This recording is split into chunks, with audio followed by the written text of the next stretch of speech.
Puji Tuhan, selamat malam Bapak Saudara semuanya. Selamat berjumpa kembali dalam online Discipleship Revival Total Ministry. Salam semuanya. Oke, malam hari ini Bapak Saudara kita kembali belajar firman Tuhan. Tema yang kita bahas melanjutkan tema minggu lalu, yaitu masih tentang mengenal Roh Kudus. Ya, Bapak Saudara, kemarin kita sudah mengenal ya bahwa Roh Kudus itu adalah anggota dari keluarga Allah atau Elohim, di mana ketika Roh Kudus split dari Allah Bapa, lalu muncullah satu pribadi yang akhirnya diutus oleh Bapa untuk mendampingi orang percaya sampai hari ini. Ya, jadi Roh Kudus sama Roh Allah itu beda ya, Roh Bapa itu beda. Jadi Roh Kudus ya Roh Kudus, rohnya Allah Bapa ya sendiri gitu loh. Ya, nanti saya jelaskan waktu kita membahas tentang 7 roh Allah. Nah, ketika Roh Kudus keluar dari Allah Bapa, Saudara, apa yang terjadi? Ketika terjadi split itu seperti ketika Hawa keluar dari Adam, Saudara. Karena manusia itu adalah gambarnya Allah, bukan? Jadi apa yang terjadi pada manusia itu boleh dijadikan sebagai petunjuk. Ya, karena sebuah gambar dibuat untuk supaya kita mengerti aslinya. Ya, nah ketika jadi satu pribadi, Hawa itu mendominasi sisi feminim sehingga boleh disebut sebagai ibu, gitu ya. Nah begitu juga dengan Roh Kudus, Saudara. Sekarang kita semakin merasa tentang pekerjaan Roh Kudus itu mirip-mirip seorang ibu ya. Keibuannya itu luar biasa. Ada orang-orang yang sudah begitu dekat bergaul dengan Roh Kudus, bahkan mereka mulai menyapa Roh Kudus itu sebagai maminya. Di sini bukan berarti Bapak kawin dengan Roh Kudus lalu melahirkan Yesus, bukan itu maksudnya ya. Oke, Bapak Saudara, malam hari ini kita akan lanjutkan ya, di mana ketika kita mengenal Roh Kudus bermanifestasi ke dalam kehidupan kita. Nah, ketika terjadi baptisan pencurahan Roh Kudus, ya, Roh Kudus akan memberikan karunia, ya. Terjadi pemberian karunia Roh Kudus. Hal tentang pemberian karunia ini, Allah Bapa berkata seperti ini, Saudara. Perhatikan baik-baik, ya, supaya kita nggak salah konsepnya, ya, tentang kita dan karunia Roh Kudus itu. Apa kata Allah Bapa? Allah Bapa berkata, "Aku hendak memberitahu kepadamu bahwa karunia Roh Kudus diberikan setelah seseorang siap sedia melayani pekerjaan Tuhan." Ingat, Saudara, ya. Saya kadang-kadang perhatikan banyak orang mengejar karunia-karunia ya. Nah, apalagi hari-hari ini setelah hari Pentakosta, ya, setelah hari kenaikan Tuhan Yesus naik ke surga, Saudara. Wah, semua gereja sedang mencanangkan 10 hari menanti pencurahan Roh Kudus. Kalau saya tanya kepada orang-orang yang aktif bahkan 10 hari selalu nongol dan tidak pernah absen ya dalam acara itu, apa sih yang kamu kejar? Apa sih yang kamu cari? Apa sih yang kamu harapkan? Ya, kebanyakan mereka berkata, "Pak, saya pengen dapat karunia itu." Nah, lalu saya awal-awalnya ya saya menghargai sih orang pengen dapat karunia Allah, masa dicegah, betul ya? Saya bilang bagus dong, gitu, mengejar karunia. Namun setelah masuk dalam tingkat pengertian dan mengerti tentang apa yang dikatakan oleh Bapak ini, sekarang saya ganti bertanya kepada orang-orang yang antusias untuk mencari karunia-karunia itu. Ya, pertanyaannya apa yang saya sampaikan kepada mereka? Saya tanya, kamu begitu antusias cari karunia Roh Kudus, kalau sudah dapat, karunia itu kamu pakai untuk apa? Gak bisa jawab. Kalau kamu punya karunia bernubuat, kalau kamu punya karunia menyembuhkan, kalau kamu punya karunia membedakan roh, kalau kamu punya karunia ya menafsirkan bahasa roh, lalu semua karunia itu kamu gunakan untuk apa? Padahal Alkitab bilang Karunia-karunia itu diberikan dalam rangka pelayanan. Amin. Seseorang harus masuk dulu dalam ministry, ya, punya hati untuk melayani. Paling tidak, walaupun Anda tidak tergabung dalam tim pelayanan sebuah organisasi gereja atau persekutuan, tapi hatimu, saudara, sudah melonjak, melompat bukan hanya untuk diri sendiri, ya. Mulai berpikir untuk orang lain, mulai berpikir untuk orang-orang di sekitar kita. Kalau orang mengejar karunia Roh Kudus, mereka masih self-pity, ya, masih melihat terus dirinya sendiri, kasihan dengan dirinya sendiri. Karunia itu nggak produktif, ya. Allah yang memberikan karunia itu melengkapi Anda dengan karunia, dia nggak diuntungkan, betul? Harusnya karunia itu dipegang oleh orang-orang yang percaya. Mereka orang-orang yang telah dipersiapkan masuk di dalam pelayanan pekerjaan Tuhan. Amin. Untuk melayani Tuhan. Amin. Jadi ketika Anda dilengkapi dengan karunia, lalu Tuhan menyuruh Anda nggak bilang begini, Tuhan, mana mungkin aku bisa, gimana nanti. Tapi kalau Tuhan sudah berikan karunia-Nya, perlengkapannya itu kepada Anda, ketika Anda disuruh, Anda berkata, oke Tuhan, Engkau kan sudah lengkapi aku dengan karunia. Aku mau pakai karunia ini untuk melayani Engkau. Nangkep, saudara? Siapa di sini yang sedang mengejar karunia tapi hatinya belum ada di dalam pelayanan melayani Tuhan atau sesama? Hentikan dulu. Ya. Hentikan dulu. Arahkan dulu hidupmu untuk Tuhan. Betul? Ketika Anda arahkan hidupmu untuk Tuhan, walaupun Anda nggak minta, kalau itu memang diperlukan, harus terjadi, dan harus Anda miliki untuk demi pelayanan itu, Anda akan mendapatkannya dengan sendiri. Amin? Nah, saudara, lanjut, saudara. Perhatikan di sini, ini kelanjutan dari apa yang dikatakan oleh Allah Bapa. Karunia itu sendiri akan bertumbuh bila seseorang mulai mencondongkan diri menjadi alat Tuhan untuk menolong orang lain. Perhatikan sekali lagi. Karunia itu sendiri akan bertumbuh bila seseorang mulai mencondongkan diri menjadi alat Tuhan untuk menolong orang lain. Saudara, salah satu adalah karunia hikmat, ya. Kan ada hikmat, ada mahrifat. Saya merasakan, saudara, hikmat saya bertumbuh. Karunia hikmat itu bertumbuh dalam diri saya. Kenapa? Karena hidup saya persembahkan untuk Tuhan, dan semakin saya banyak terlibat dalam melayani Tuhan, ketemu dengan kasus ini, kasus itu, bukan kasus saya. Kasusnya orang-orang yang kami layani. Kadang-kadang ketika mereka itu lagi curhat, ya, menyampaikan unek-uneknya, saya sendiri kadang-kadang ngeper, bingung. Ini mesti nasihati apa ya? Mesti ngomong apa ya? Mesti dilakukan apa ya? Mulainya dari mana ya? Namun, saudara, ketika saya berserah kepada Roh Kudus, karunia hikmat yang diberikan oleh Roh Kudus kepada saya, itu berkembang, saudara.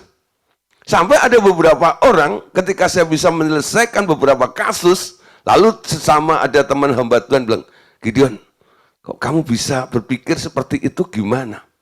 Hikmat dari mana? Saya bilang. Ya, awalnya saya juga nggak mengerti. Lama-lama, saudara, setiap kasus lebih mudah saya selesaikan. Kenapa? Karena hikmat Allah itu semakin bertumbuh. Karunia itu semakin bertumbuh karena saya melibatkan, menyondongkan diri saya untuk melayani. Betul? Jadi kalau saya gembor-gemborkan, saudara ada bengkel ya, saudara ada ini dan itu, saudara. Itu artinya, saya bukan pengen orang itu banyak berbondong-bondong atau bagaimana. Saya ingin menunjukkan kepada Bapak Ibu Saudara, saya siap untuk melayani. Betul? Saya mau untuk melayani. Nah, kesiapan kemauan Anda itu ketika Anda siap, ketika Anda mau, Tuhan akan kirimkan pasiennya sendiri. Tuhan akan kirimkan jiwa-jiwanya sendiri. Amin. Jadi pengumuman itu menunjukkan bahwa ada yang sedang siap untuk melayani. Amin. Nah, kalau nggak ada yang melayani, Anda datang dilayani siapa? Makanya diumumkan tanggal 18 ya Mei 2024 nanti ada bengkel rohani di Metro Permata 1 Blok C 6 nomor 4 biar jelas. Nah, seluruh Indonesia boleh datang, nggak apa-apa. Yang dengar YouTube ini kalau nggak tahu ya, Anda bisa hubungi nomor ya telepon handphone yang ada di YouTube itu. Ya, nah supaya jelas semuanya. Nah, saudara, mereka harus menyondongkan diri. Bagi mereka yang menyondongkan diri, saudara, ya, mereka mencondongkan diri kepada suatu daerah pelayanan. Amin. Baru perlengkapan akan dikirimkan kepada mereka. Kadang-kadang saya share kepada beberapa hamba Tuhan, teman ya. Kalau mereka mulai merasa dirinya kok nggak ada job, nggak ada pelayanan dan sebagainya. Ya, apa sih yang sedang kau pikirkan? Apa yang sedang kamu lihat? Tuhan bilang pandang sekelilingmu, ladang sudah menguning. Artinya apa? Pelayanan itu ada. Target yang dilayani itu sudah ada. Amin. Cuman matamu lihat apa? Gitu loh. Pandang sekelilingmu. Amin. Nah, tadi ini saya gambarkan ya. Lihat ada peta, betul ya? Anda coba lihat, nggak usah skop dunia lah, ya. Anda lihat dulu peta Indonesia. Kalau itu terlalu luas bagi Anda, coba lihat peta di daerah Anda masing-masing, betul?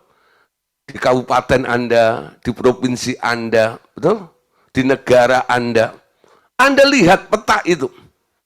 Dan Anda mulai condongkan hatimu, Tuhan, bahwa aku Tuhan, ya. Di tempat ini pasti banyak orang-orang yang sedang membutuhkan uluran tangan, campur tangan Tuhan. Tuhan pakai aku untuk menjadi perpanjangan tanganmu bagi mereka semuanya. Amin. Ketika Anda mulai berdoa seperti itu, saya yakin saudara, ketika pengutusan terjadi, Anda dipilih oleh Tuhan untuk menjadi alat pilihannya, dia mau nggak mau akan mengirimkan perlengkapannya kepada Anda itu. Namun pertanyaannya saudara, bagaimana ya mereka dapat cenderung ke suatu daerah pelayanan? Betul? Bagaimana mereka dapat cenderung ke suatu daerah pelayanan? Jawabannya, Bapak berkata, adalah tanganku juga yang memimpin mereka ke daerah itu. Nah, ketika hidupmu dipersembahkan kepada Tuhan, hakmu Anda kurangi, lalu Anda mulai tiap hari bilang, Bapak, biar agendamu yang terjadi. Dia akan bawa Anda, saudara, ya, untuk berjumpa dengan seseorang, untuk ketemu dengan ini dan itu, atau dibawa ke satu tempat oleh Tuhan. Ngapain Tuhan? Saya harus ada di sini. Ya, walaupun kadang-kadang saudara, Anda harus pindah kontrakan, lalu pindah ke tempat yang lain. Ya, di tempat itu pertama Anda merasa asing karena nggak ketemu dengan orang, nggak ada yang kenal. Tapi ketika Anda tanya Tuhan, Tuhan kenapa saya harus ada di tempat ini? Nanti Anda akan menemukan jawabannya. Kadang-kadang Tuhan, memang aku yang bikin gara-gara semua. Sampai kamu harus pindah ke tempat ini. Supaya apa? Supaya kamu bisa menjadi terang di tempat ini. Dan betul. Akhirnya dia bisa jadi populer di tempat itu, betul? Karena apa? Di situ belum ada pelayanan, belum banyak gereja dan sebagainya. Anda yang sudah punya hati melayani, Anda yang sudah siap untuk melayani, Tuhan akan kirim jiwa-jiwa kepada Anda semuanya. Amin. Nah, ini caranya saudara. Untuk apa? Mendapatkan perlengkapan yang dari Allah itu. Lanjut. Karunia roh tumbuh bukan karena seseorang meminta-minta kepadaku, tapi hanya karena aku merasakan keperluannya di daerah itu. Ia akan tumbuh secara otomatis asalkan engkau mencenderungkan hatimu dengan sepenuhnya. Karunia-karunia itu akan diberikannya dengan sendirinya. Yang paling penting adalah penyerahan total kepadaku. Tiap orang yang tulus akan mendapat bagian dari diriku.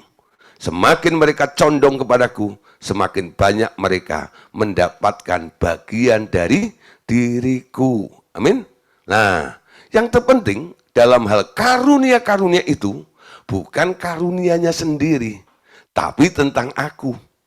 Aku akan mengaruniakan semua itu sesuai dengan kehendakku sendiri. Amin. Yang penting bukan karunianya. Yang paling penting adalah Bapa yang mempercayakan, memberikan karunia itu kepada Anda. Jadi setiap orang yang telah mendapatkan karunia, Anda jangan sibuk asik dengan karunia itu. Karunia itu nanti akan menyertai, melengkapi dalam pelayananmu. Anda harus tetap sibuk dengan si pemberi karunia itu. Amin. Tiap hari Anda ditanya, Tuhan, Bapak, kenapa engkau berikan karunia ini kepadaku? Untuk apa? Ya, ketika hikmatmu merasa Anda sedang muncul kuat sekali dalam dirimu. Tuhan, kenapa hari ini saya begitu berhikmat? Ya, nah, di situ saudara, kenapa hari ini mata roh saya tajam sekali? Kenapa hari ini saya bisa mengerti, punya passion ini dan itu dan sebagainya? Ketika ada gejolak terjadi di dalam kehidupan Anda, manifest daripada karunia itu sedang begitu luar biasa di dalam kehidupanmu, Anda jangan sibuk dengan karunianya, tapi mulai sibuk dengan si pemberi itu. Tuhan, kenapa engkau ingin aku menggunakan ini? Nah, nanti Bapak akan bilang, ya, ketemukan orang itu, temui orang itu, ya. Nah, nanti aku akan memberikan kepadamu jawabannya ketika orang itu tanya. Ingat ya Filipus, ketika pencurahan Roh Kudus sudah terjadi, Filipus dipimpin oleh Roh. Dia lagi enak-enak itu ya, disuruh kejar kereta itu. Di situ ada sida-sida Ethiopia, lagi baca kitab Yesaya, tapi nggak ngerti. Ya, lalu Filipus diundang naik sana, Filipus bisa menjawab semuanya, sampai sida-sida Ethiopia itu bertobat dan mau dibaptis.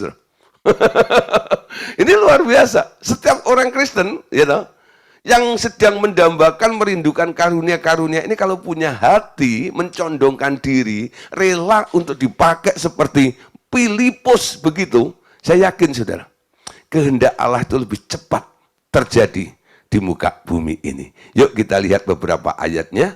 Ibrani 2 ayat yang keempat.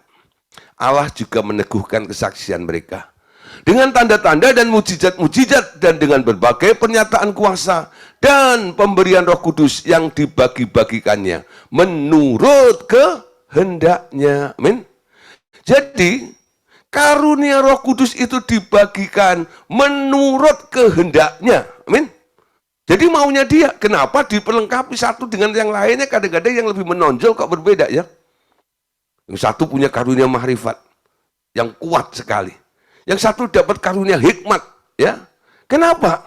Kalau dua-duanya mau tanya kepada Tuhan yang membagikan karunia itu, apa maksudnya? Tuhan melengkapi aku dengan semuanya itu. Nah, Allah Bapa memperingatkan juga begini, tentu mereka yang bertalu-talu meminta karunia-karunia itu akan memperoleh apa yang mereka inginkan, tapi itu akan menyebabkan mereka memikul beban lebih daripada yang seharusnya mereka tanggung. Nah, jadi orang yang terlalu maksa, untuk mendapatkan semuanya itu, ya, mereka dengan cara dan usahanya sendiri, biasanya mereka setelah dapat malah karunia itu jadi beban.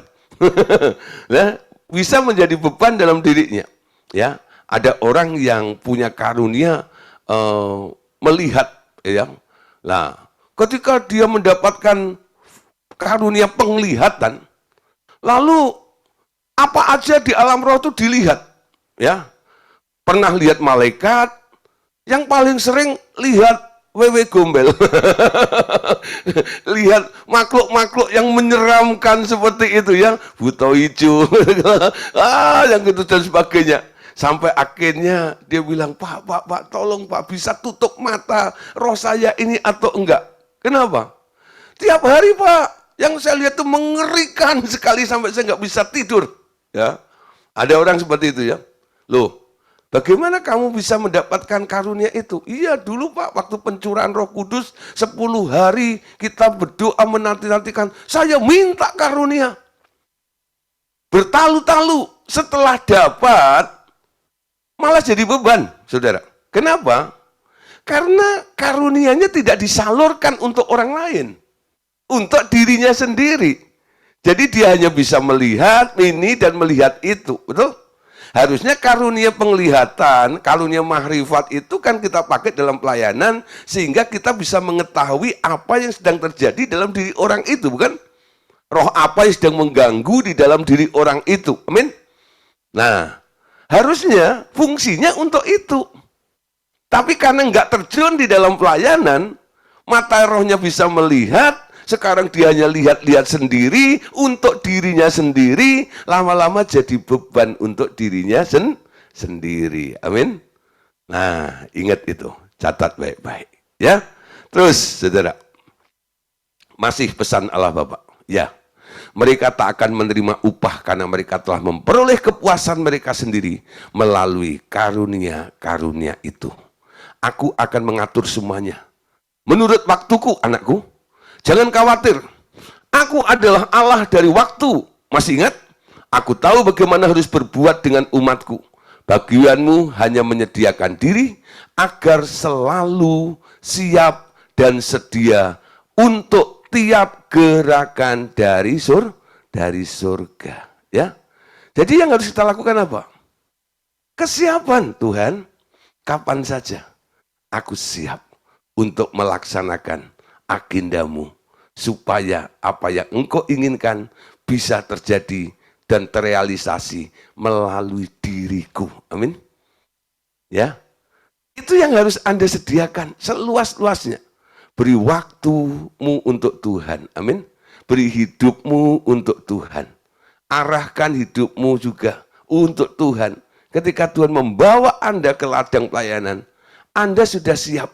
Ini aku Tuhan, utuslah aku. Saudara, ada satu tokoh ya, namanya William Marion Branham ya. Nah, ketika William Marion Branham melihat malaikat dalam angin puting di sekitar sebuah pohon waktu ia kecil, bukan dia yang meminta karunia itu, tapi karena pilihanku, ia kutunjuk jadi pelayanku seperti itu ya. Nah, ada satu tokoh ya, namanya William Marion Branham ya. Nah, ini saudara, nanti carilah ya tentang ini ya.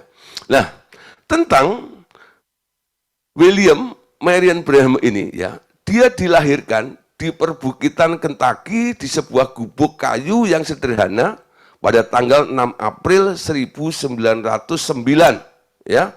Nah, pada waktu itu William Graham itu ya sedang ada di tempat itu, lalu kumpul dengan banyak orang. Mereka yang hadir pada waktu itu menyaksikan satu terang aneh yang tidak jelas melayang-layang di atas dia. Jadi ada kayak terang, kalau di dalam Kisah Para Rasul pasal 2 itu lidah-lidah api itu ya. Jadi orang-orang di sekitarnya itu melihat ada terang yang memancar di atas kepalanya si William Marion Branham itu, ya. Wah, saudara, ada apa ya dengan dia? Nah, walaupun pada hari itu situasinya sangat terang, saudara. Tapi terang itu lebih terang daripada matahari, saudara, ya. Nah, apa yang terjadi? Ketika ya dia berumur 3 tahun, dia memberitahu ibunya bahwa dia mendengar suara yang berbicara kepadanya dari balik hutan, ya. Katanya, engkau akan tinggal di sebuah kota yang disebut New Albany, ya. Ketika dia ngomong, anak umur 3 tahun ini ya, ibunya nggak percaya. Ibunya tertawa, saudara ya.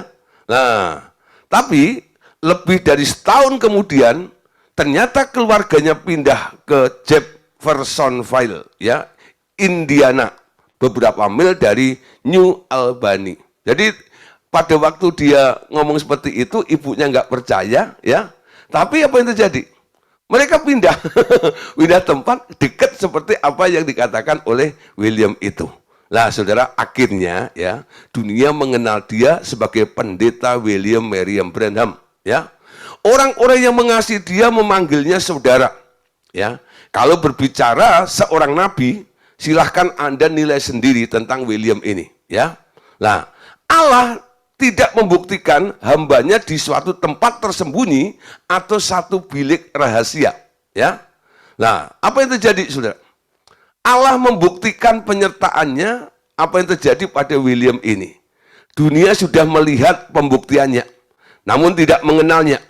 Ya, surat-surat kabar dan majalah-majalah telah memproklamirkannya, tetapi tanpa pengertian. Ratusan ribu saksi mata di seluruh dunia memberi kesaksian mengenai siapa dia, walaupun hanya beberapa orang yang menyadari maksud dari pembuktian yang ada di hadapan mereka itu.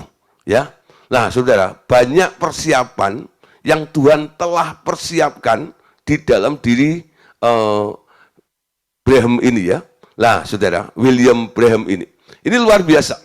Jadi dia dilengkapi dengan kuasa-kuasa seperti itu, saudara. Ya, nah, nanti Anda lihat, saudara, dia dibawa oleh Tuhan ya dari satu tempat ke tempat lain, dan Tuhan menyertainya dengan banyak hal yang supranatural.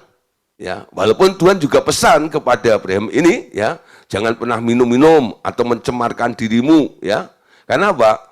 Dia seorang nasir, seorang pilihan Allah itu. Nah, saudara, dia dipakai luar biasa, ya. Apa yang dirancang oleh Allah dalam kehidupannya tidak pernah gagal dan selalu digenapi tepat seperti apa yang dikatakan kepada Abraham ini. Ya, nanti coba Anda cari ya, tentang historis si Abraham ini. Kalau Anda membaca itu luar biasa ya. Nah, ini adalah orang-orang yang dipakai Tuhan karena Tuhan persiapkan sebelumnya. Seperti apa yang tadi sudah disampaikan Bapak sebelumnya ya. Bahwa pencurahan Roh Kudus atau karunia-karunia itu diberikan, seharusnya orang-orang yang menerimanya itu adalah orang-orang yang telah mempersiapkan dirinya. Amin. Mempersiapkan dirinya. Nah, saudara, jadi boleh disimpulkan begini, ya. Kalau Anda nanti baca tentang William Marion Branham ini, ya. Jadi Anda boleh simpulkan mereka yang membuat dirinya sendiri menjadi hamba Tuhan dengan coraknya sendiri akan menjadi seperti yang diidamkan mereka, ya. Tapi ingat, aku tidak menyuruh mereka menjadi seperti itu. Mereka tak akan mendapat tambahan pahala karena itu. Banyak rencana yang mereka buat tak akan menghasilkan apa-apa meskipun urapan mereka begitu kuat sampai orang-orang mati dibangkitkan sekalipun. Itu tidak akan masuk hitungan kalau bukan aku yang menginginkannya. Amin. Kita ingat, saudara, semua apa yang tumbuh, ya, karunia ini tumbuh ya. Jadi sesuatu yang tumbuh dimulai dari benihnya dulu. Amin.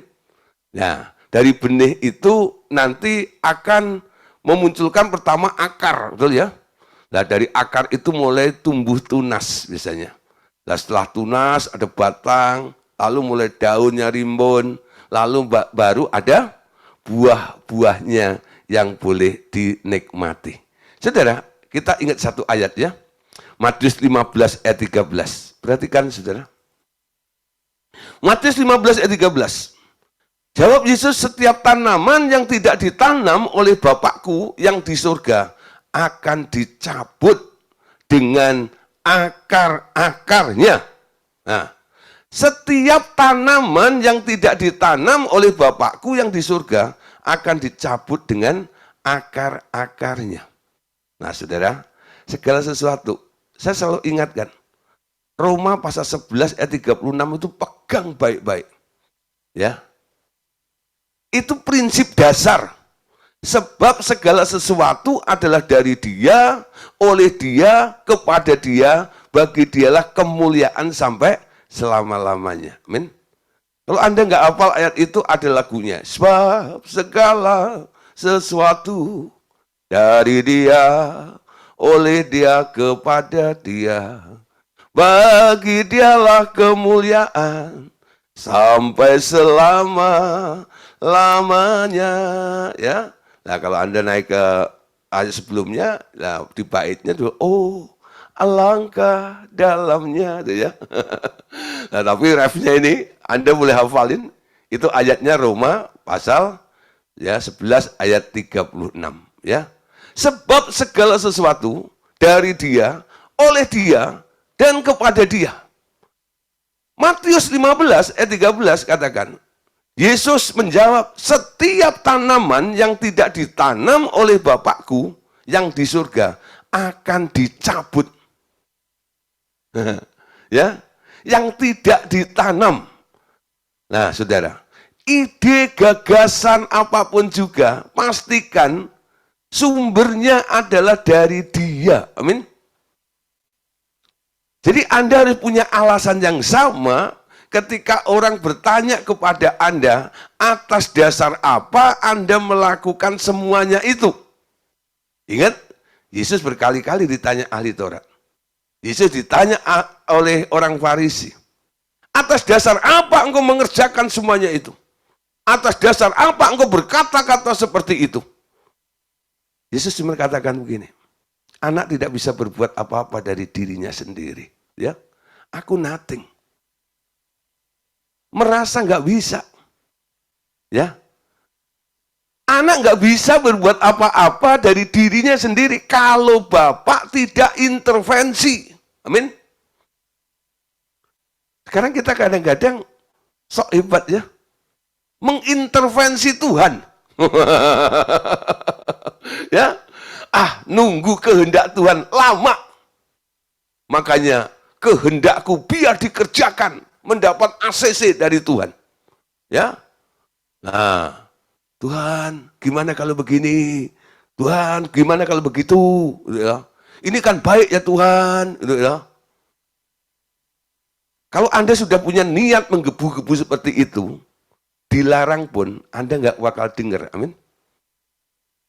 Anda merasa ini kan berguna, ini kan begini, ini kan baik dan sebagainya. Tapi saudara, kalau Anda kembali Matius 15 ayat 13 ini, ingat ayat ini, setiap tanaman yang tidak ditanam oleh Bapakku yang di surga akan dicabut dengan akarnya. Alias apa? Nggak guna, nggak fungsi. Amin. Dicabut. Walaupun itu sudah tumbuh jadi pohon yang besar. Daunnya rimbun.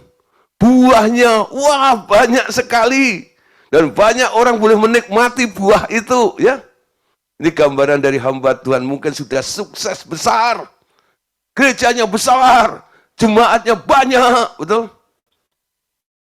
Tapi ide gagasannya dari mana? Harus kembali di situ. Setiap tanaman yang tidak ditanam oleh Bapakku yang di surga akan dicabut dengan akar-akarnya. Nah, mereka yang tidak mengadopsi, yang tidak berjalan atas kehendak Bapa, itu adalah kehendaknya sendiri.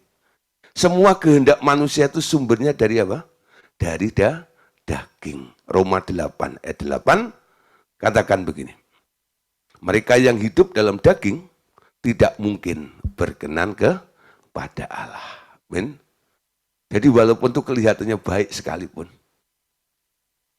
kalau munculnya dari daging, aku mau, nggak berkenan kepada Allah. Amin. Percuma saudara. Ya, Anda terus mencari-cari perkenanan Tuhan, dasarnya aku mau. Amin. Lebih baik Anda menyerah kepada Tuhan.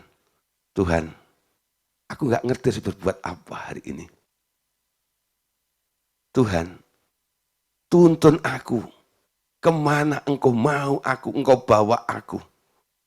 Aku siap Tuhan. Anda lebih baik doa semacam ini daripada idemu terus Anda sodor-sodorkan kepada Tuhan. Ya, dampaknya apa?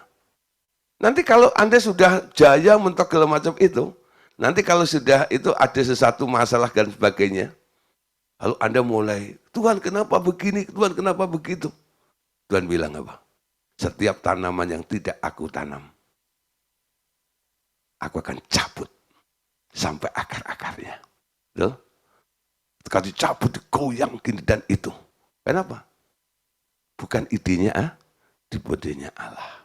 Ya, nah, seperti engkau telah pernah diajar oleh Roh Kudus.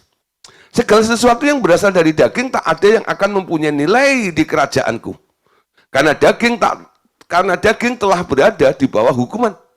Tak ada yang bernilai walaupun itu telah disertai dengan kuasa dari surga. Hanya yang sesuai dengan kehendakku yang akan ada nilainya, anak-anakku. Nah, mungkin banyak orang mulai bingung di sini. Ya.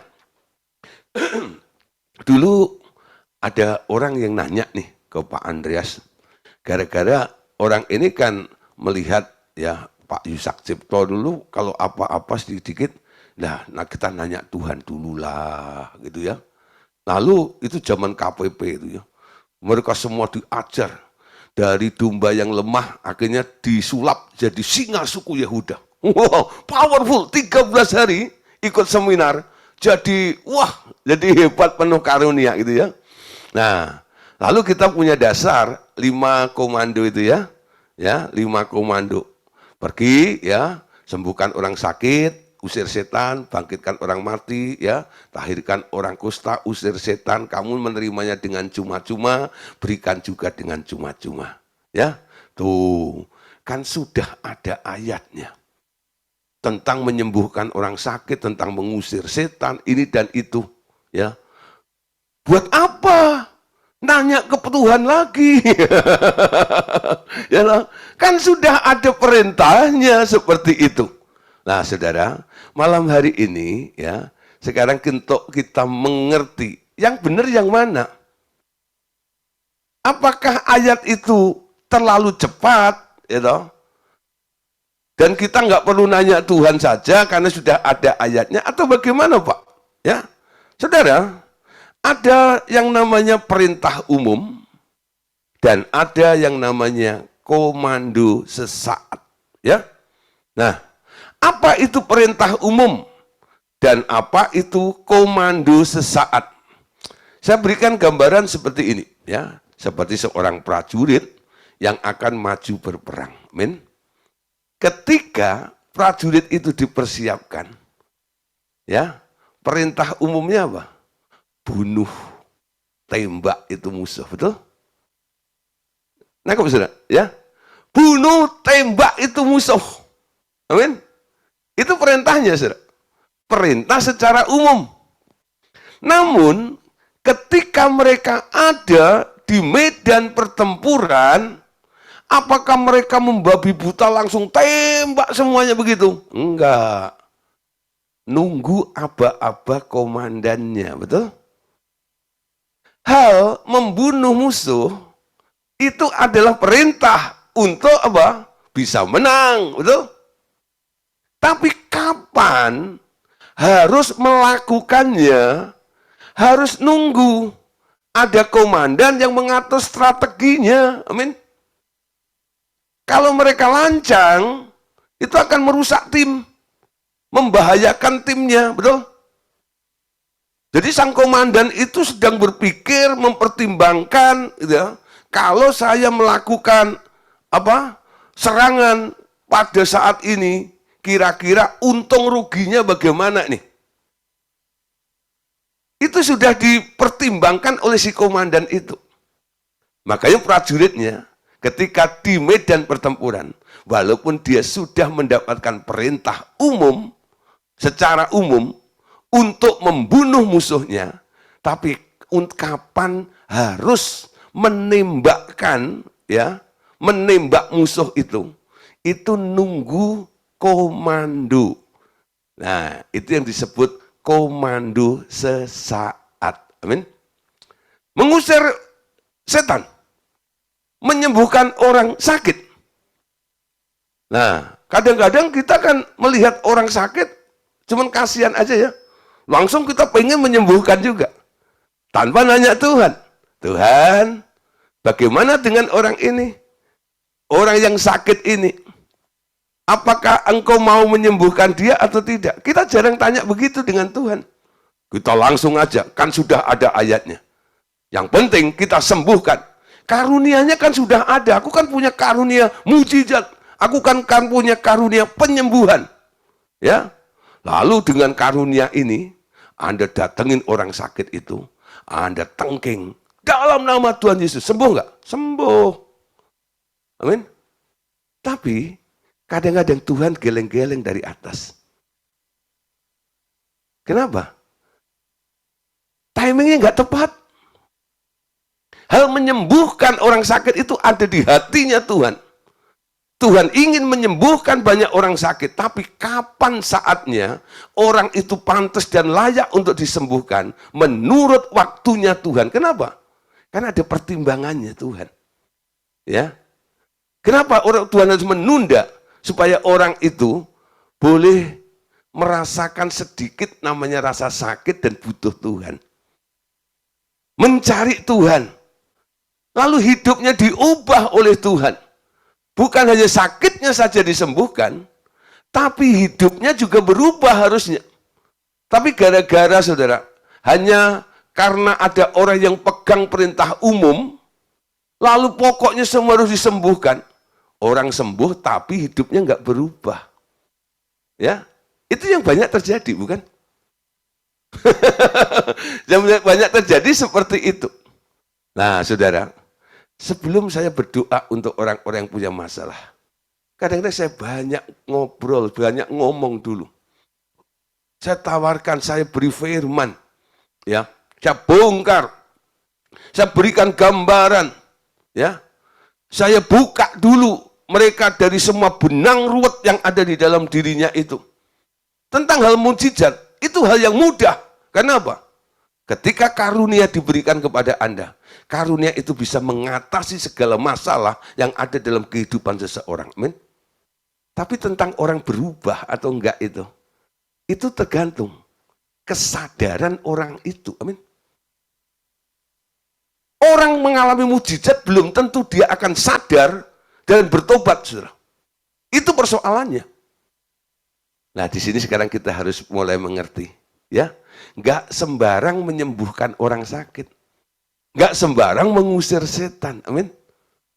Semua itu kadang-kadang dijadikan oleh Allah untuk menjadi sebuah instrumen supaya orang lebih mendekat, mengenal, dan mengalami perubahan di dalam kehidupannya. Ingat, saudara, hati manusia itu licik, ya. Nah, mengapa sangat licik nampaknya, ya? Bahwa walaupun sudah ada perintah umum untuk setiap orang percaya memberitakan Injil dan menyembuhkan orang sakit dan sebagainya, tapi bila bukan disuruh dia setiap saat, justru tidak ada nih nilainya. Nah, 5 komando itu ayatnya di sini, Matius 10, 7-8.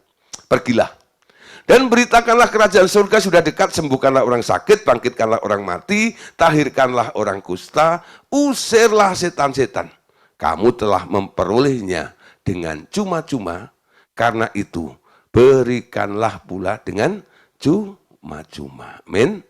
Hal menyembuhkan, membangkitkan, mentahirkan diberikan oleh Tuhan kepada Anda. Ada karunianya. Ada potensi Anda bisa melakukan semuanya itu. Namun saudara, satu hari Anda akan kaget kalau membaca Matius pasal 7 ayat yang ke-21.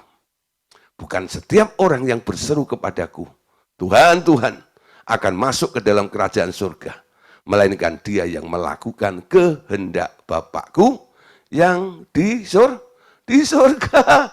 Amin.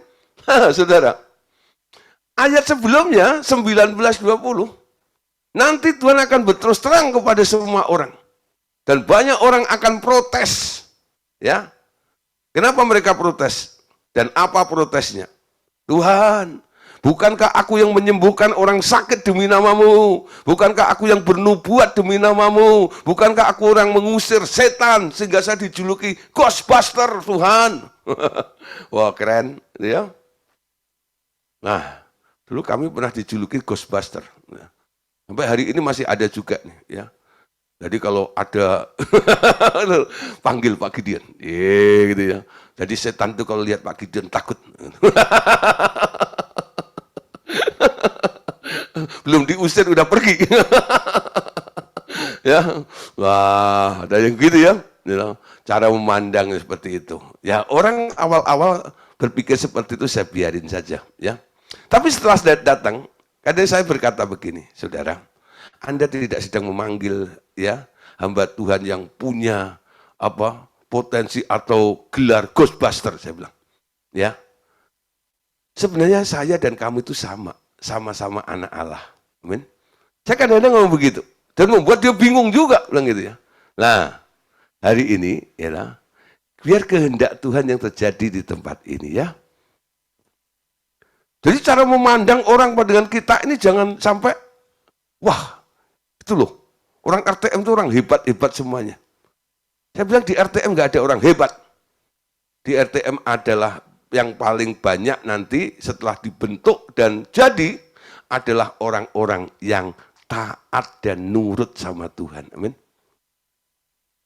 Siapa di sini yang masih merasa hebat?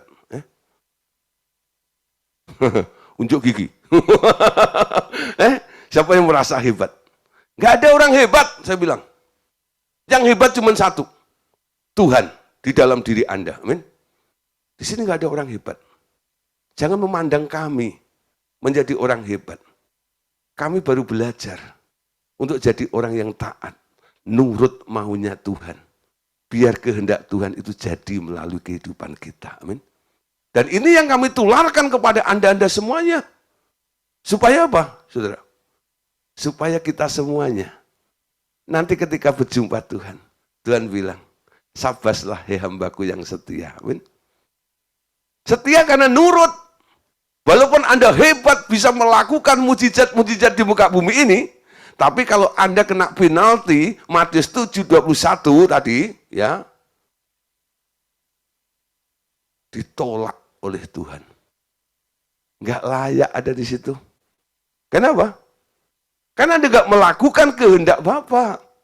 Melakukan kehendak Anda sendiri, atau meladeni tuntutan, keinginan dari orang yang Anda layani. Kadang-kadang banyak orang ya, dalam pelayanan itu dia sedang melakukan, mengerjakan keinginan siapa? Jadi ada 3 keinginan. Keinginan Bapak, keinginanmu, atau keinginan orang yang Anda layani. Betul? Apalagi yang dilayani, wah banyak duitnya. Gitu ya. Bos besar. Gitu ya. Wah, waduh. Ya. Silau men. Gitu ya. Kalau nggak dilayani nanti amplopnya tipis. Jadi hamba Tuhan amplopan.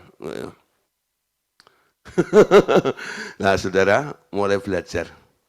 Ya, jangan silau dengan orang kaya. Ya, jangan silau.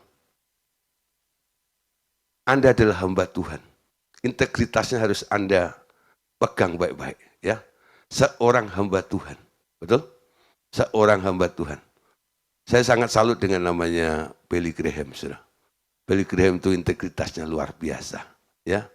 Sampai setelah meninggal dapat gelar Mr. Clean namanya, ya, bersih, luar biasa, ya, nggak ada cacat loh. Orang itu ngomong tentang dia gitu, ya, beda dengan yang lainnya itu. Walaupun ada yang menyanjung, ada juga yang mengkritisi itu, ya, karena ada hal yang salah. Nah, mulai belajar.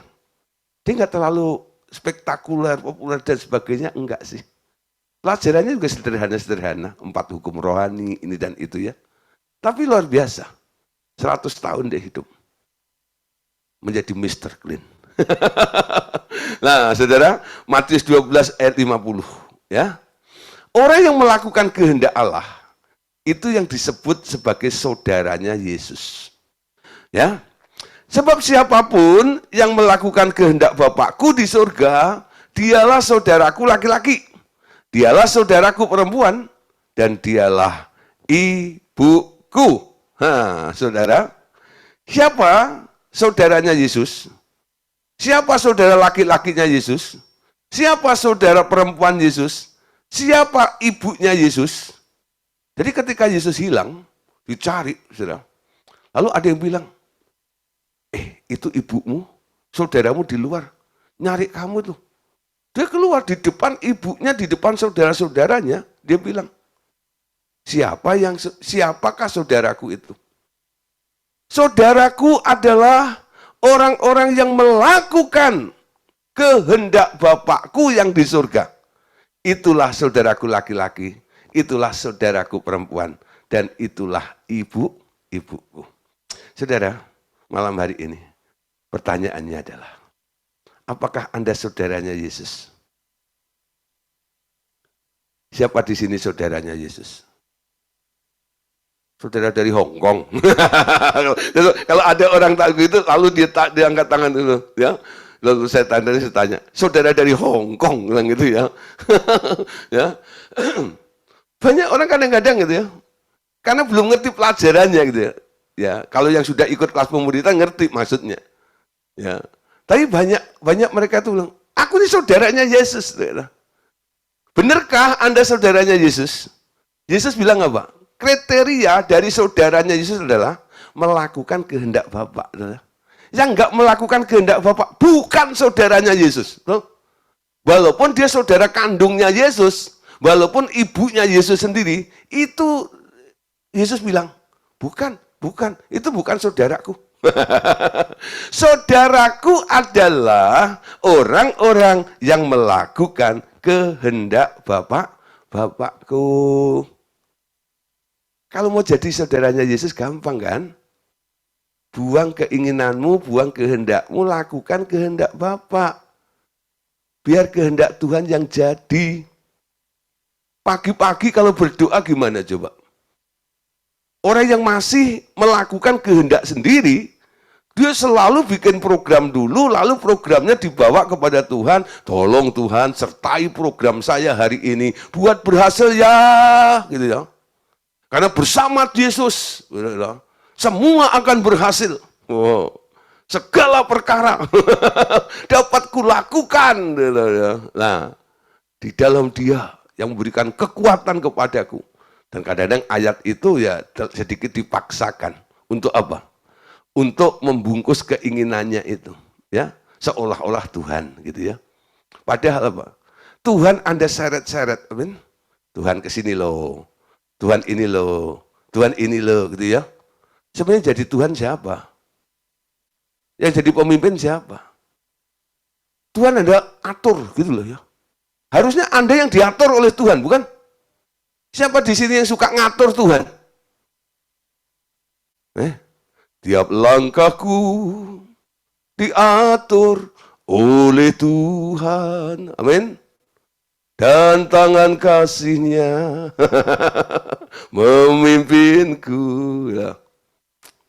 Siapa ngatur siapa? Kadang-kadang kita ngatur Tuhan, bukan? Tuhan, jadwalnya ke sini loh ya. Nanti aku ada pertemuan sama klien. Jam 12 siang. Tuhan ikut hadir ya. Ya, tapi tunggu Tuhan ya, aku makan siang dulu ya. Tuhan kan nggak perlu makan ya, tunggu dulu, kenyang dulu. Ya. Jadi Tuhan suruh nunggu dulu Anda makan. Ya. Udah selesai makan, yuk Tuhan ketemu klien tuh. Nanti Tuhan pengaruhi dia ya, supaya dia itu setuju dengan apa yang saya inginkan ini dan itu. Wow, gitu ya. Banyak yang terjadi seperti itu. Ya, nah saudara, minta hikmat dari Tuhan. Dengan hikmat daripada Allah itu dipakai untuk apa? Untuk hal keinginannya juga. Nah saudara, kalau Anda mau jadi saudaranya Yesus, Anda harus melakukan kehendak Bapa seperti apa yang dilakukan oleh Tuhan Yesus itu. Amin. Oke, lanjut saudara. Ya, benar sekali. Hanya bila aku yang memerintahkan mereka melakukan. Ya. Ya. Benar sekali, hanya bila aku yang memerintahkan mereka melakukan sesuatu menurut kehendakku yang masuk hitungan. Ayat-ayat yang berisi perintah umum tersebut hanya memberi tahu batas-batas hal yang mereka dapat lakukan. Tetapi dalam pelaksanaan di lapangan, tiap orang harus bergerak tepat seturut perintahku saja. Amin. Seorang prajurit harus dilatih untuk dapat melumpuhkan atau membunuh musuhnya, bukan? Tapi di lapangan mereka harus taat perintah komandan mereka. Bila mereka menembak seseorang pada saat yang tidak diperintahkan komandannya, mereka bisa merusak seluruh operasi, bukan? Komandan itu harus menimbang banyak kondisi dan situasi sebelum ia melepaskan komando penyerangan atau mundur, menembak atau tidak menembak. Nah, saudara, dengan pelajaran seperti ini, ada satu orang mulai bertanya, ya, bagaimana Pak dengan yang namanya kreativitas, ya? Jadi bagaimana dengan kreativitas atau improvisasi seseorang hamba Tuhan, ya? Nah, dalam rangka sebuah komando yang diberikan, diizinkan adanya improvisasi masing-masing menurut kemampuan dan kesanggupan seorang pekerja. Tapi di luar komando tak diizinkan improvisasi karena itu akan merusak pekerjaanku. Ya, nangkep saudara ya. Jadi gini saudara. Jadi Anda nggak boleh melakukan improvisasi di luar komando. Tapi ketika Anda ya diberi apa-apa, tembak, gitu. Anda mau tembak dia sambil berdiri, Anda mau menembak musuh itu sambil berguling, Anda mau menembak musuh itu sambil jongkok, gitu ya. Itu improvisasinya, betul? Nangkep ya? Jadi nggak kaku-kaku banget juga, enggak. Tapi harus ada di dalam komando lebih dahulu. Jadi Allah nggak membatasi improvisasi kreasi Anda, saudara. Anda diberi kreativitas kadang-kadang, ya. Nah, tapi kreativitas dan improvisasi Anda itu harus ada di dalam covering, ya, di dalam komando sang komandan itu lebih dahulu. Jangan berimprov sebelum ada komando, amin. Ketika sudah ada komando, Anda melakukan, kadang-kadang sudah, Anda harus melakukan improv di situ juga nggak masalah, ya. Nah, Tuhan Yesus sendiri melakukan berbagai usaha dan improvisasi dalam rangka melakukan perintah Bapa untuk mengumpulkan anak-anak Yerusalem, ya. Matius 23, 37, Yerusalem, Yerusalem, engkau yang membunuh nabi-nabi dan melempari dengan batu orang-orang yang diutus kepadamu. Berkali-kali aku rindu mengumpulkan anak-anakmu sama seperti induk ayam mengumpulkan anak-anaknya di bawah sayapnya. Tetapi kamu tidak mau. Nah saudara, ada perintah untuk mengumpulkan anak-anak itu. Berkali-kali maksudnya. Ketika Anda lakukan berkali-kali saudara, Anda pasti mencoba dengan cara ini, cara itu, dan sebagainya ya. Tapi apa yang Anda lakukan itu ada yang memerintahkan, betul? Anda diperintah. Tapi bagaimana Anda bisa melakukan perintah itu? Kadang-kadang di sini dibutuhkan kreativitas Anda, improvisasi Anda, betul? Bama nih orang yang Anda ajak nggak mau. Berbagai macam ya. Kalau anak kecil Anda bilang, nih tak beliin permen. Oh mau tuh. Itu termasuk improvisasi, betul? Ya, kreativitas Anda juga. Tapi Anda melakukan ini bukan karena Anda pengen sendiri. Dalam rangka tugas yang diberikan oleh Allah kepada Anda, bagaimana Anda bisa mengajak mereka. Nah, walaupun Anda menggunakan improvisasi, di situ tidak salah. Amin. Nah, sekarang tentang Roh Kudus ya. Dan keibuannya, ya. Keibuan Allah, saudara. Bapak berkata, anakku, aku adalah ibumu. Ini Roh Kudus yang bilang, ya. Anakku, aku adalah ibumu.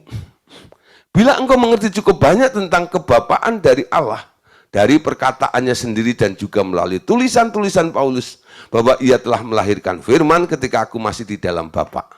Kemudian aku keluar dari dia sehingga aku seterusnya mengerjakan dan merawat hasil karya Bapa dan Anak.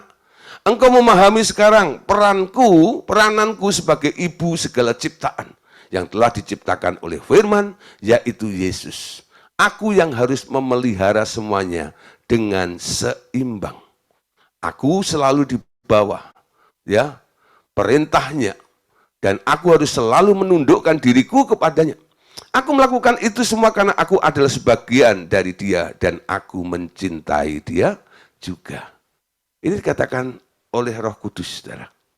Ya, yang mengakui dirinya ketika keluar dari Bapa, dia memegang sisi feminim daripada Allah itu. Sehingga dia dikatakan sebagai ibu dari segala ciptaan itu. Ya, Kejadian 3:20. Manusia itu memberi nama Hawa kepada istrinya sebab dialah yang menjadi ibu semua yang hidup. Nah, saudara, apa yang terjadi dengan Hawa itu boleh dijadikan sebagai pengertian penjelasan untuk keluarga Allah juga, bukan? Nah, Roh Kudus keluar dari Bapa, Hawa keluar dari Adam. Betul? Setelah keluar, Hawa menjadi ibu semua yang hidup. Roh Kudus setelah keluar dari Bapaknya, Allah Bapa, dia sekarang menjadi ibu atas segala ciptaan. Nah, terus apa yang dikatakan Roh Kudus? Anakku, kami adalah keluarga yang berbahagia di sini dan selalu bersatu. Dan masing-masing melakukan tugas masing-masing demi kesukaan kami semua. Kadangkala aku harus menderita demi untuk mengkoreksi kesalahan yang telah terjadi di masa lampau. Sama dengan manusia, kami mengatur gambar kami bersama-sama. Bila satu dari kami menderita, kami semua juga menderita bersama-sama. Penderitaan Kristus selama dianiaya dan kematiannya di kayu salib telah mendukakan Bapa dengan sangat juga. Ia menyembunyikan wajahnya seketika lamanya sehingga Yesus berteriak dalam ketakutan. Sebab hal seperti itu tak pernah sekalipun terjadi sebelumnya. Bila saja kau dapat melihatnya saat itu, kau akan mengerti betapa ia juga menderita melihat penderitaan anaknya. Dan juga jika engkau dapat melihatnya saat itu, aku tak dapat menahan sakit dan aku juga berteriak bersama anakku. Kami melakukan itu semua untuk menanggung dosa yang telah dibuat oleh manusia. Dan menurutmu siapa yang menyebabkan hal buruk itu terjadi? Nah, saudara. Jadi Bapak itu nggak tahan lihat Yesus ketika disalib tuh. Roh Kudus pun sedih sekali. Lihat si anak itu tergantung di kayu salib dalam penderitaan seperti itu, harus menanggung semua dosa manusia itu. Tiga-tiganya ikut merasakan penderitaan itu. Ini salah satu alasan kenapa Bapak itu berpaling dari anak, saudara.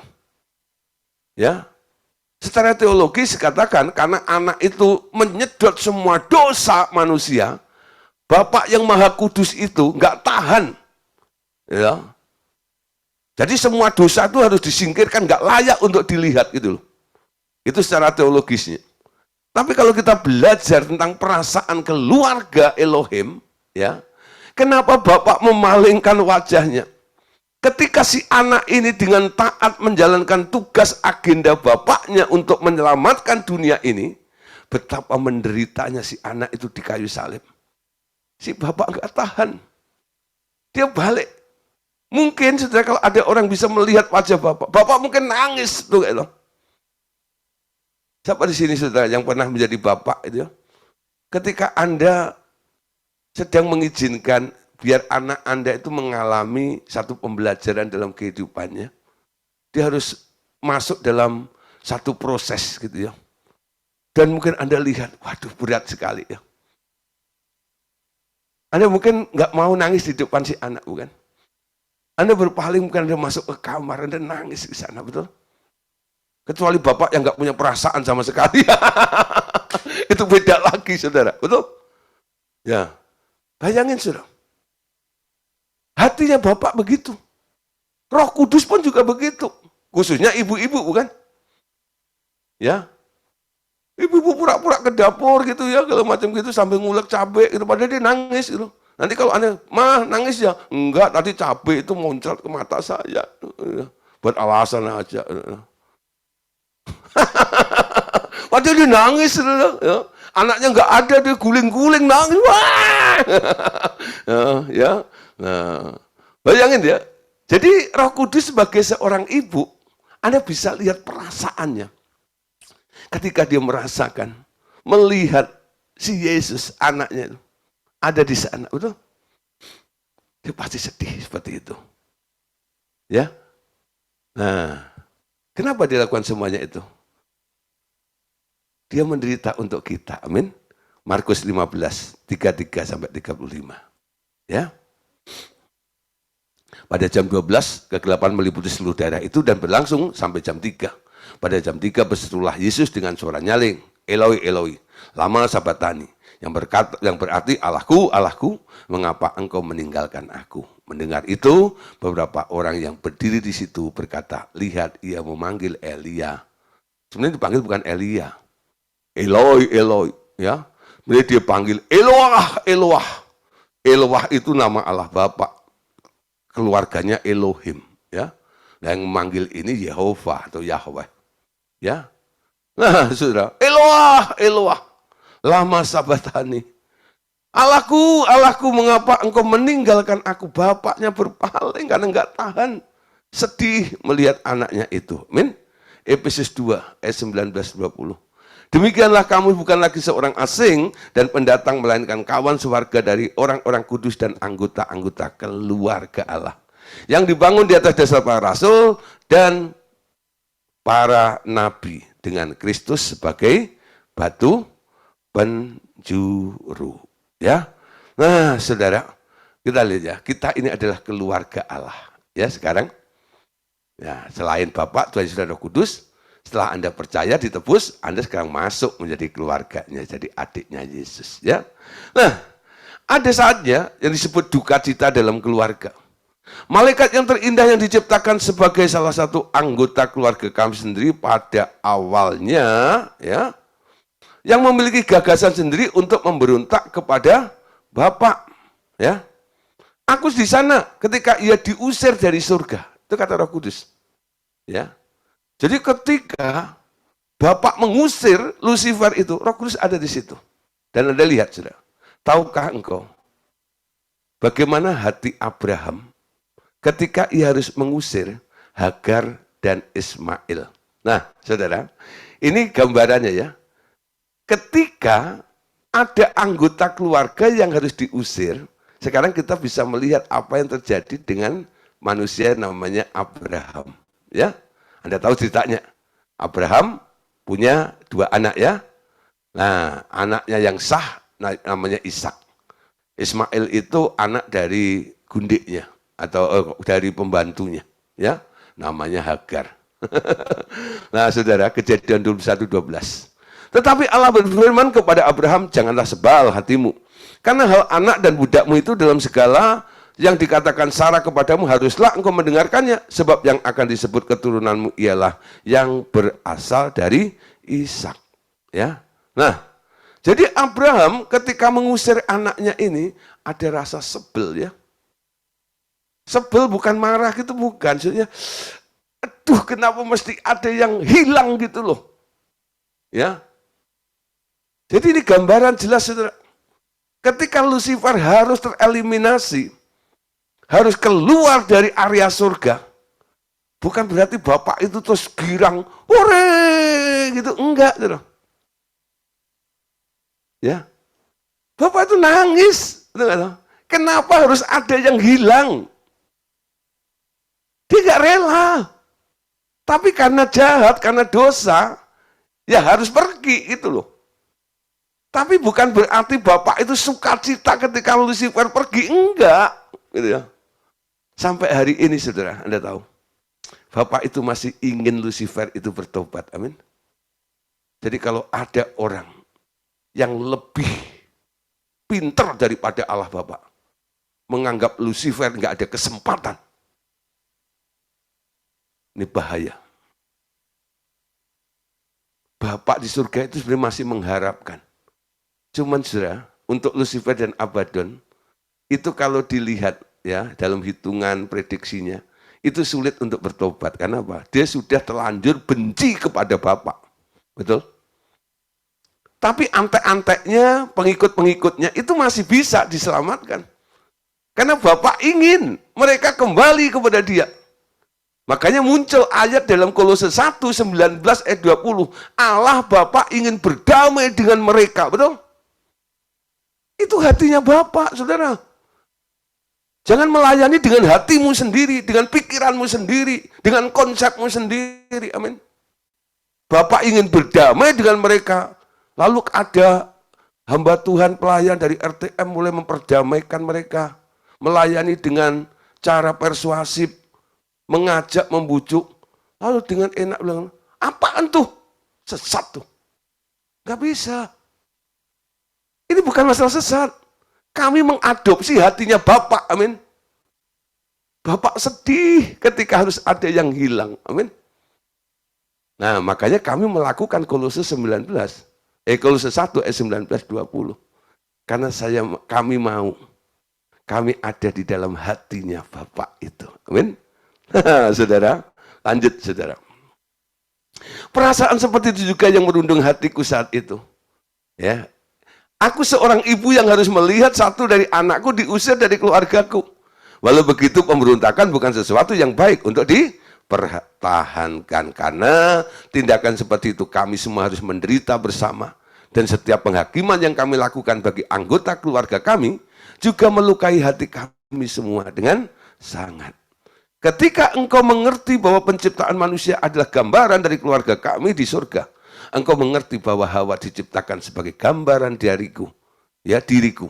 Penderitaan perempuan adalah gambar dari penderitaanku sendiri juga. Ya. Nah, aku menjadi lebih dekat dengan perempuan daripada dengan laki-laki. Karena kami mempunyai nasib yang hampir sama. Bedanya hanya satu. Bedanya hanya aku selalu taat kepada Bapak, sedang Hawa tidak taat kepada Bapak. Karena bujukan si ular. Ya. Roh Kudus itu sangat dekat dengan ibu-ibu. Amin ibu-ibu. Lah masa saya enggak Pak? Nah, berarti bapak-bapak dekat sama Allah Bapak lah.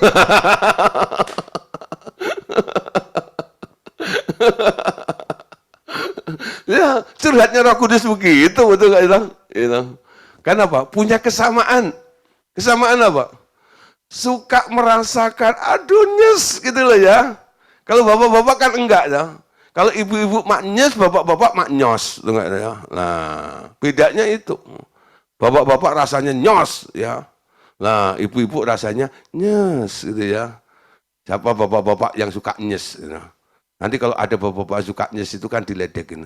Lu itu laki-laki, gak bisa begitu. Main perasaan kayak begitu. Ya. Yang main perasaan itu kan perempuan. Lah saudara, bersyukurlah Anda. Karena Roh Kudus juga begitu. Amin. Makanya dia dekat dengan Anda, amin. Nah, ini pelajaran. Kalau bapak-bapak pengen tahu tentang pribadi Roh Kudus, apa yang dirasakan Roh Kudus, coba lihat istrimu. Jangan-jangan Roh Kudus bicara, ini yang aku rasakan. Amin. Nah, ibu-ibu hari ini tersenyum nih ya, gitu ya. Ya, nggak apa-apa lah sekali-sekali ya. Ya, sekarang tugasnya, amin. Tugas Roh Kudus itu apa? Aku mempunyai sesuatu yang penting untuk dibagikan kepadamu, yakni tentang bagaimana seseorang dibahkan menjadi serupa gambar Kristus. Bapa telah memberikan aku kepada semua orang yang percaya kepada berita Injil keselamatan sebagai jaminan bahwa mereka mesti jadi seperti Kristus semua akhirnya. Inilah sudah tugas Roh Kudus ya, menjadikan semua orang yang percaya itu diubah menjadi seperti Kristus ya. Nah, 2 Korintus 1 21-22.